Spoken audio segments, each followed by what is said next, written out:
S&P가 역사적인 신고가를 기록을 하면서 대세 상승장에 대한 기대가 커지고 있습니다. 앞으로 또 계속 더 잘 갈 가능성까지 얘기가 되고 있는 상황인데 이렇게 잘 갈 때 유의사항은 없는지 어떤 전략으로 함께 가면 좋을지 이분과 이야기 나눠보도록 하겠습니다. 하이투자증권 박상현 이사님 함께합니다. 안녕하세요. 예, 안녕하세요.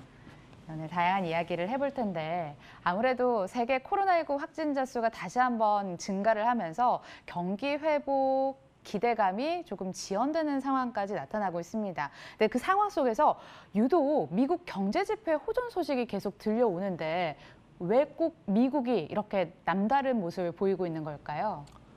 예, 뭐 일단 미국이 상대적으로 좀 차별화되는 경기 쪽에 차별화되는 부분에 있어서는 뭐 아무래도 바이든 효과가 상당히 좀 큰 것 같습니다. 그러니까 연초에 바이든 대통령이 취임한 이후 경기 부양책에 대한 강도 자체가 상당히 좀 강해졌고요.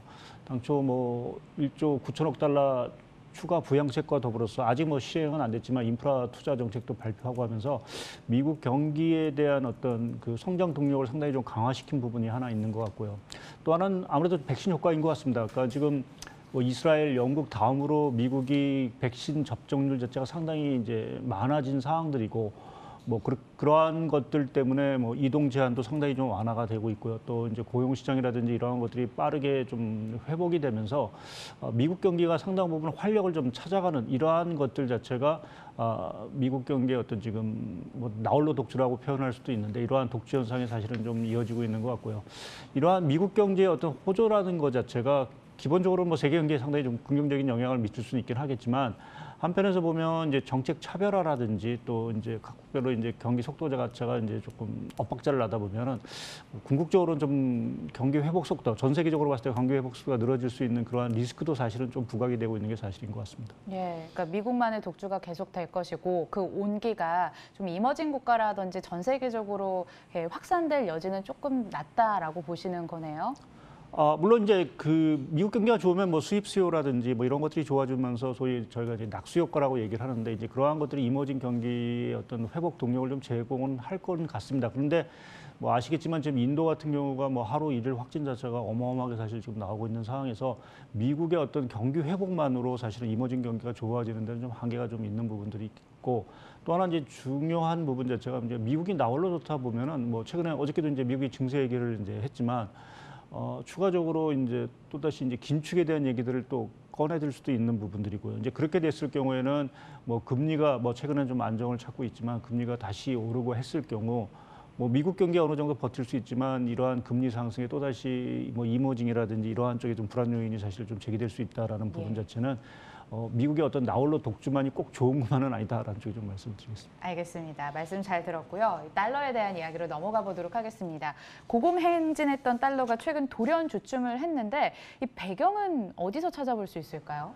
크게 두 가지인 것 같습니다. 하나는 이제 금리가 하락했다라는 부분 자체가 상당히 좀 큰 것 같고요. 그러니까 뭐 좀 전에도 말씀드렸듯이 달러가 사실은 강세 전환했던 계기 자체가 그 1월 초에 민주당이 그 조지아주 선거에서 이기면서 소위 이제 블루 웨이브가 이제 달성이 되고 이제 그것 때문에 이제 그 바이든 행정부의 각종 정책이 이제 탄력을 받았다라는 부분 자체가 이제 미국 금리 상승의 어떤 주된 요인이 됐고 그것 때문에 사실 좀 달러가 강세가 됐었는데 공교롭게 3월 30일 날 바이든 대통령이 이제 인프라 투자 계획을 이제 발표를 하면서 사실상 그 바이든 대통령 자체가 내놓을 수 있는 어떠한 정책 공약들 자체는 사실상 다 공개가 됐던 상황들인 것 같습니다. 그래서 이러한 그 정책에 대한 기대감 자체가 상당 부분 약화된 것들, 소멸됐다, 약화다보다는 이제 소멸됐다고 표현이 맞겠죠. 이제 그러한 것들이 이제 금리 하락으로 이루어지고 이제 달러 부분에 어떤 방향 전환을 조금 일으킨 부분이 하나 있는 것 같고요. 두 번째 부분은 뭐 아무래도 인프레에 대한 얘기를 좀 할 수 있을 것 같은데요. 뭐 아무래도 3월 달만 해도 뭐 인프레에 대한 얘기들이 상당히 이제 우려 섞인 목소리가 상당히 강했습니다. 근데 뭐 연준이 일관성 있게 사실은 뭐 물가가 일시적이다라는 이제 얘기를 계속 해대면서 이제 인프레 우려를 사실 좀 잠재운 부분, 뭐 그것도 이제 금리 하락의 요인으로 좀 작용을 했고요. 거기에 이제 그 유럽 쪽이 아직은 좀 코로나19 상황이라든지 이러한 것들이 좀 불확실하지만 이제 2분기 들면서 백신 접종 속도가 빨라질 거다라는 부분 자체가 유로화 가치를 좀 끌어올린 것들 자체가 전반적으로 좀 달러 약세 요인으로 좀 작용을 한 것 같습니다. 예, 배경과 앞으로 달러 방향성까지 한번 따져봤고요. 이 파월 의장이 인플레 2% 공언을 하면서 좀 시장을 잠재우는 모습이었는데 그럼에도 불구하고 다시 한번 인플레에 대한 우려가 커지고 있습니다. 이러다 정말 인플레 오는 건 아닌지 우려가 될 상황인데 어떻게 보고 계셔요? 예, 일단 저는 뭐 연준의 어떤 견해하고 좀 비슷하게 좀 이번 인플레는 일시적으로 좀 오는 그 단기적인 현상이 좀 그칠 가능성은 일단은 좀 높게 보고 있습니다. 근데 다만 이제 이게 그 우리가 이제 2분기 물가에 대해서는 뭐 지난해 워낙 안 좋았던 영향, 소위 우리가 기저효과라는 이제 표현을 많이 쓰는데 뭐 그러한 것들 때문에 사실은 2분기 물가가 올랐다가 좀 진정이 될 거라고 좀 생각을 하고는 있습니다. 근데 만약 진짜 물가 압력이 커질 수 있다라고 하면 그게 언제 시점일까라고 보면 올 연말 정도는 사실은 조금 다시 한번 저희가 물가에 대한 우려를 고민을 해야 될 것 같고요.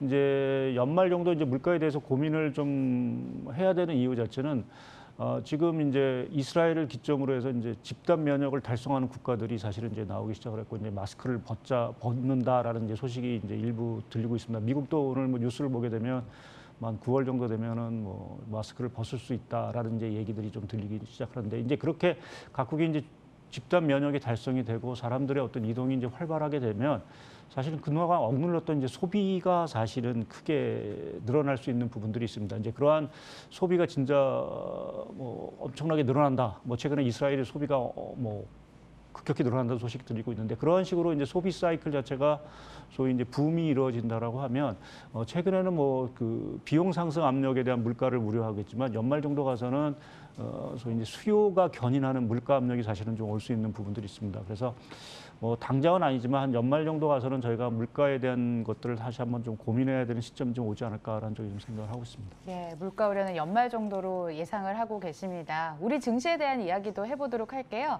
4월 20일 코스피가 3,220선까지 오르면서 다시 한번 전고점 탈환에 대한 기대감을 키웠고요. 앞으로 지수 방향성을 긍정적으로 보시나요? 예, 저는 좀 긍정적으로 보고 있고 뭐 좀 하루 이틀 조정을 좀 받았지만 결국 그 지수 자체는 또 사상 최고치를 경신하지 않을까라는 쪽에 좀 생각을 하고 있고요.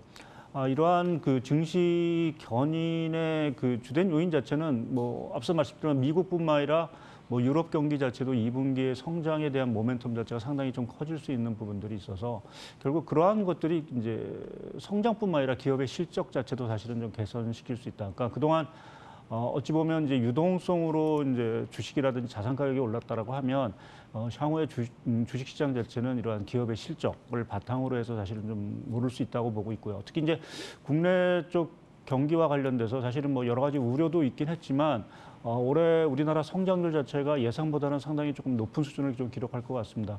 한은도 좀 최근 금통위에서 이제 올해 성장률 전망을 뭐 3% 중반까지 이제 갈 수 있다라고 얘기했는데 조금 더 긍정적으로 보면 3% 후반대, 뭐 좋게 보면 한 4%대까지도 사실은 성장이 가능할 수 있는 부분 자체는 결국 기업의 실적의 증가로 사실은 이어질 것 같고요.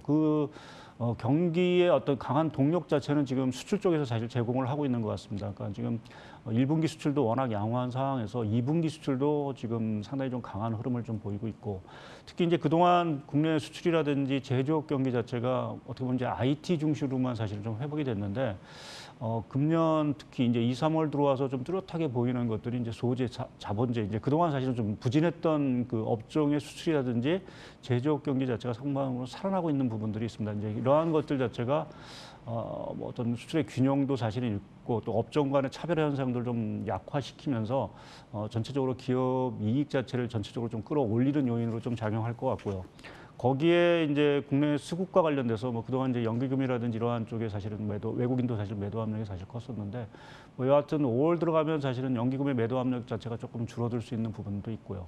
또 외국인 자금 역시 뭐 앞서 말씀드린 대로 이제 글로벌 경기 자체가 전반적으로 회복이 되고 어떻게 보면 이제 달러라는 부분 자체가 좀 약세 쪽의 방향성을 좀 잡아준다라고 하면 결국 외국인도 결국 국내 쪽에 좀 유입이 되는, 뭐 4월 때도 사실 외국인 자금이 사실 들어오기 시작을 좀 했었는데, 이러한 흐름이 좀 지속이 될 수 있다라는 부분에서 보면 국내 증시의 어떤 추가 상승을 저희가 조금 기대도 좋지 않을까 좀 생각을 하고 있습니다. 예, 기업의 실적을 바탕으로 또 진단을 해주셨고, 달러 약세라는 기조 속에 외국인이 매수를 할 가능성에 대해서 언급을 해주시면서 증시 우상향을 전망을 해주셨습니다.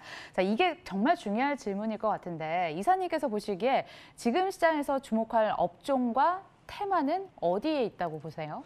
사실 뭐 그동안 저희가 뭐 성장주니 뭐 가치주니 하는 논쟁도 사실은 좀 예. 많았고, 뭐 테크 중심으로 가느냐 뭐 이러한 얘기들도 사실 좀 많았는데, 뭐 지금 시점에서는 사실은 좀 포트폴리오 입장에서 보면 좀 균형을 좀 맞춰야 되는 시기가 아닌가. 지금 앞서도 말씀드렸듯이 국내 수출 같은 경우는 이제 자본재 소재 같은 쪽에서의 수출 회복이 분명히 가시화된 부분들이 있기 때문에 결국 어떻게 보면 IT의 어떤 수출 모멘텀 이런 것들의 어떤 차별화가 사실은 좀 해소가 된 부분들이 있고요. 또 코로나19 자체 뭐 아직은 좀 더 봐야 되긴 하겠지만, 그런 것들이 진정이 된다라고 하면 관련 이제 피해주들, 우리가 소비재가 대표적으로 되겠죠. 이제 그런 것들이 회복이 되는 이러한 그림이라고 본다면, 전체적으로 뭐 어떠한 업종이 좋다기보다는 사실은 좀 지금부터는 좀 균형을 맞춰가는 좀 투자 전략이 좀 필요하지 않을까 좀 생각을 하고 있습니다. 예. 잠시 그래도 힌트를 주신 것 같아요. IT나 소비주 쪽에서 한번 아이디어를 가져가 보자라고 얘기를 해주셨습니다. 자, 끝으로 좀 짧게 이야기 들어볼 수 있을 것 같은데, 2분기 이후에 주의할 리스크랑 투자 전략은 뭐가 될까요? 예, 일단 그 가장 그 우려되는 부분 자체는 뭐 미국 경기가 워낙 좋다라는 부분에서 이제 자꾸만 그 긴축에 대한 얘기들이 사실 좀 나오는 부분들이 좀 부담스러운 것 같고요. 이미 캐나다에서도 양적 완화 축소를 이제 발표를 했다라는 부분 자체는 언제든지 연준도 사실은 그러한 기조 자체를 조금 변화할 수 있다는 시그널을 좀 시장에 던져줄 수 있기 때문에, 그러한 것들이 조금 이제 리스크 요인이 될 수 있는 부분들이 있고요. 또 이제 바이든 행정부가 여하튼 지금 인프라와 관련된 투자 정책을 추진하는 것은 긍정적이지만, 지금 각종 증세라는 부분 자체도 사실은 조금 리스크를 엄두에 둬야 될 부분들인 것 같고, 여전히 사실 좀 백신 접종 속도에 대해서는 사실은 저희가 조금 지켜봐야 되는 부분들이 아닌가. 그것이 결국 예상보다 좀 지연이 된다라고 하면 우리가 생각하고 있는 어떤 경기 회복 모습 자체가 좀 달라질 수 있기 때문에, 그러한 부분에 좀 염두에 좀 두셔야 될 것 같습니다. 예, 백신 접종 속도에 관심을 갖길 바라겠고, 2분기에 우리가 주의할 리스크는 미국 인프라 관련된 증세 리스크라든지 각국의 통화 정책이 어떻게 흘러가는지 염두에 두시고 대응을 해보시길 바라겠습니다. 하이투자증권 박상현 이사님과 함께 했습니다. 그리고 저희도 여기서 인사드리도록 할게요. 한 주 정말 고생 많으셨습니다. 예, 월요일에 충전 잘해서 뵙도록 할게요. 시청해주신 여러분 고맙습니다.